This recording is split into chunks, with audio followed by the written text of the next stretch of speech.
Hi every one, welcome to வெயிலா life style. Friday என் ஹஸ்பண்டோட birthday. அதை எப்படி செலிப்ரேட் பண்ணோன்னு உங்களோட ஷேர் பண்ண போகிறேன்.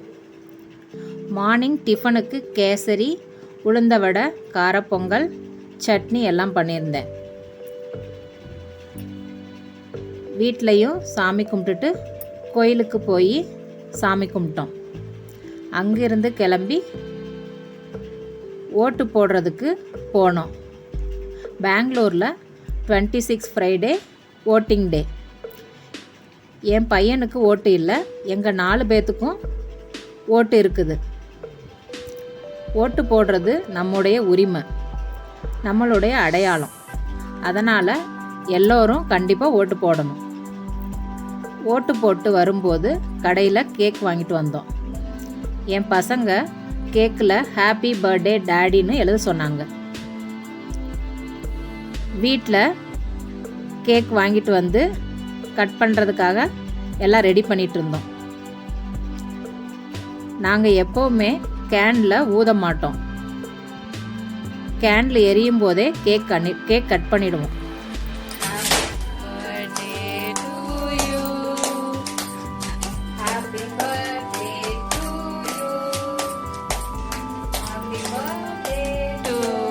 நம்ம லைஃப்பில் நிரந்தரமானதுன்னு எதுவுமே கிடையாது. ஃபேமிலி தான் நமக்கு எப்போவுமே ஃபஸ்ட்டு ப்ரையாரிட்டி. அதனால் இந்த மாதிரி சின்ன சின்ன விஷயத்தில் தான் நம்ம சந்தோஷத்தை தேடிக்கணும். பொதுவாக நமக்கும் நம்ம பசங்களுக்கும் கேக் கட் பண்ணி கொண்டாடுவோம். நம்ம வீட்டில் பெரியவங்களும் இருப்பாங்க. அவங்களுக்கு மற்றவங்கள மாதிரி கேக் கட் பண்ணி கொண்டாடணும்னு ஆசை இருக்கும். ஆனால் கேட்டால் வேணான்னு சொல்லிடுவாங்க. ஸோ பெரியவங்களுக்கும் கேக் கட் பண்ணி கொண்டாடணும். எங்கள் அப்பா கூட அவர் பர்த்டேக்கு கேக் கட் பண்ணதே கிடையாது. நானும் எங்கள் அப்பாவுக்கு கேக் கட் பண்ணணுன்னு ஆசைப்பட்டேன். அதே மாதிரி லாஸ்ட் இயர் பர்த்டேக்கு கேக் கட் பண்ணி செலிப்ரேட் பண்ணோம். எங்கள் அப்பா சந்தோஷப்பட்டார். லஞ்சுக்கு சிக்கன் பிரியாணி, சிக்கன் கபாப்பு, குழம்பு, ஆனியன் ரைத்தா எல்லாம் ரெடி பண்ணோம். குடும்பத்தோடு சாப்பிட்டு என்ஜாய் பண்ணோம்.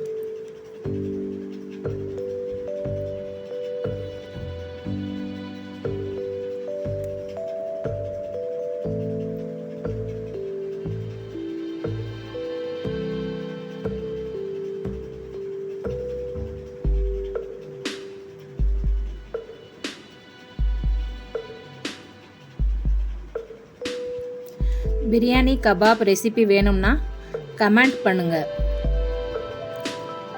தேங்க்ஸ் ஃபார் வாட்சிங். Kindly subscribe for more videos.